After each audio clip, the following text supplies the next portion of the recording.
Subtraction of like fractions. Okay, so अब हम यहाँ पे जो फ्रैक्शंस हैं उनका सब्सट्रैक्शन करना सीखेंगे। तो कैसे सब्सट्रैक्शन करेंगे उनका? सब्सट्रैक्शन मीन्स माइनस करना। ओके, तो चलिए देखते हैं। यहाँ पे एक एग्जाम्पल दिया हुआ है। Example 1, Monika had 5/6 portion of a cake in her plate. She gave 3/6 portion out of that to her younger brother. तो मोनिका के प्लेट में 5/6 पोर्शन का केक था उसकी प्लेट में। सो उसने क्या किया, 3/6 पोर्शन इसमें से अपने भाई को दे दिया। So how much portion of the cake is she left with. तो अब उसके पास कितना केक बचा? तो इसके लिए we need to know how to subtract two fraction in order to answer such question. So we have to know that ना, so how can we subtract the fractions. Okay, क्योंकि यहाँ पे जो आपको पोर्शन दिया हुआ है वो फ्रैक्शन में दिया हुआ है, तो फ्रैक्शन को सब्सट्रैक्ट कैसे करेंगे? इसको सॉल्व करने के लिए आपको पहले ही सीखना पड़ेगा कि इनका सब्सट्रैक्शन कैसे करें। सो चलिए देखते हैं कैसे किया है यहाँ पे। Consider the pictorial representation of 5/6 and 3/6। तो अब इसका जो पिक्टोरियल रिप्रेजेंटेशन है 5/6 एंड 3/6 का, तो देखिए ये एक प्लेट में इन्होंने इसका 6 पार्ट कर दिया, राइट। सो 1 पार्ट, इसके जो 5 पार्ट है वो चॉकलेटी कलर से इन्होंने पेंट कर दिए, राइट, शेडेड है, और टोटल 6 है, सो 5/6 पार्ट हो गया। और दूसरे वाले का पिक्टोरियल रिप्रेजेंटेशन देखिए, इसको इन्होंने 6 पार्ट ही हैं इसमें भी, बट ये जो चॉकलेट उसको हाईलाइट कर दिया है ना, जो 3 है, जो 5/6 में से जो 3, एक और जो 3/6 है उसका 3 पार्ट उन्होंने हाईलाइट कर दिया है। आफ्टर दैट कितना बचा? अब जब इन्होंने उसको 5 - 3 किया तो 5 - 3 = 2 पार्ट बचा। तो ऊपर साइड तो 2 आ गया, नीचे 6 का 6 ही आ जाएगा, क्योंकि नीचे का जो टोटल पोर्शन है वो तो उतना ही है ना। सो 5 - 3 = 2 एंड 6 वैसा का वैसा रहेगा। सो क्या हो गया ये? 2/6।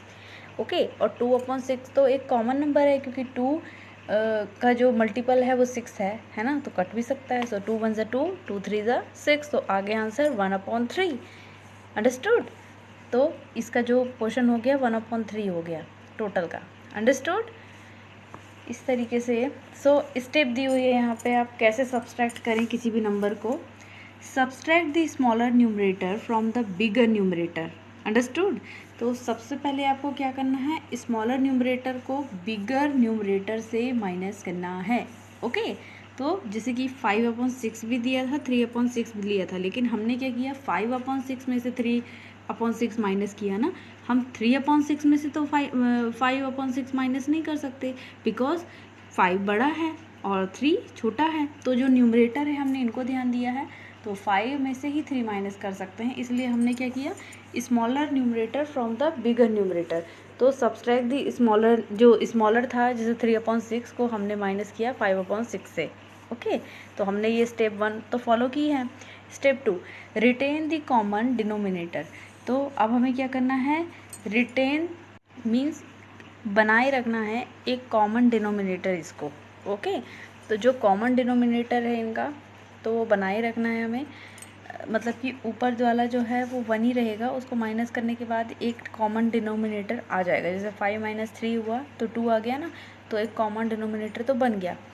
Step 3, write the fraction as. तो अब हमें फ्रैक्शंस को लिखना कैसे, the difference of the numerator.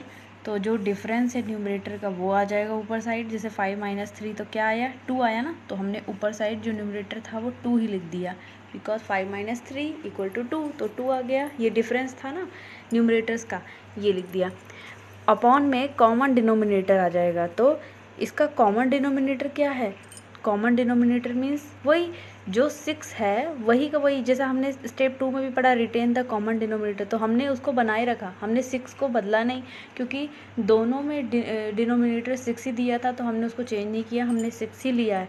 और जो लास्ट वाला जो स्टेप है आपका, उसमें भी आपको कॉमन डिनोमिनेटर ही लेना है, डिनोमिनेटर तो चेंज नहीं होगा, क्योंकि दोनों में 6 दिया हुआ है, 5/6, 3/6। ऐसे ही और भी जो क्वेश्चंस आएंगे उसमें अगर डिनोमिनेटर सेम दिया हुआ है तो आपको वो कॉमन डिनोमिनेटर रिटेन करना है। ओके, चेंज नहीं कर सकते आप।